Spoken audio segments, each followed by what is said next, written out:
लोकसभा चुनाव को लेकर उत्तर प्रदेश में बहुजन समाज पार्टी ने यह ऐलान कर दिया है कि अब बसपा एकला चलेगी, यानी लोकसभा का चुनाव बसपा अकेले ही लड़ेगी।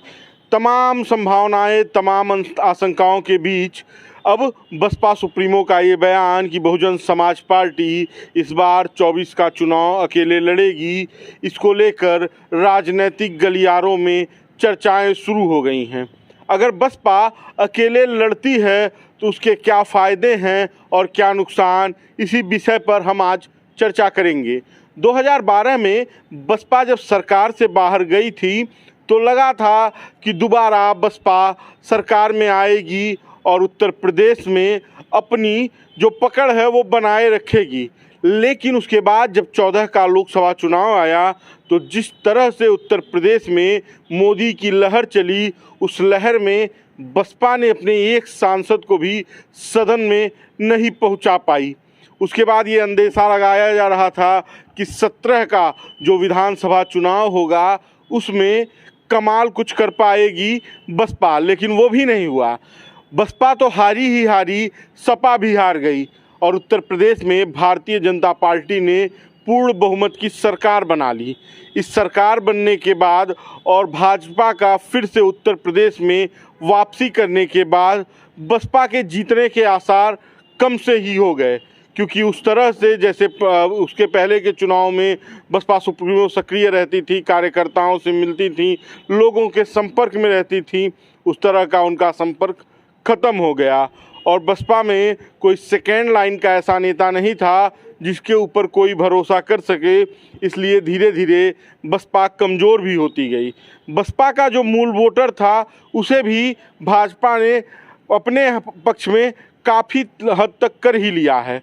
और जब उसके बाद से 19 का चुनाव हुआ तो 19 के चुनाव में सपा और बसपा का गठबंधन इस बात का प्रमाण दे रहा था कि अगर ये गठबंधन आगे चला तो बसपा फिर वापसी करेगी, लेकिन वो गठबंधन भी नहीं चल पाया और बसपा उत्तर प्रदेश में लोकसभा की 11 सीटें तो जीत गई, लेकिन उसके बाद से 22 के चुनाव में विधानसभा में सिर्फ एक विधायक जिता पाई।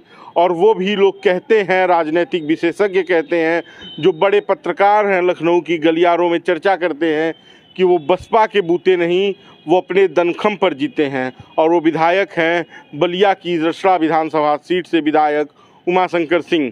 कहने के लिए तो उनके पास हाथी का चुनाव चिन्ह है, पर वो अकेले ऐसे विधायक हैं जो बसपा का प्रतिनिधित्व विधानसभा में कर रहे हैं।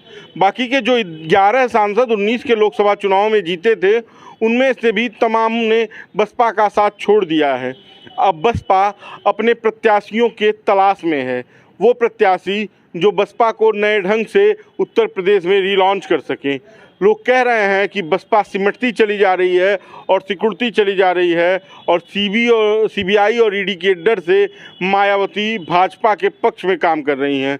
चुनाव चिन्ह बसपा का होता है, लेकिन भाजपा प्रत्याशी तय करती है कि कौन कहां से लड़ेगा और उसके बाद से बसपा चुनाव लड़ती है। अगर इस तरह की बातें हो रही हैं तो ये भी सोचने वाली बात है कि बसपा का भविष्य क्या होगा, बसपा का चुनावी राजनीतिक समीकरण क्या होगा।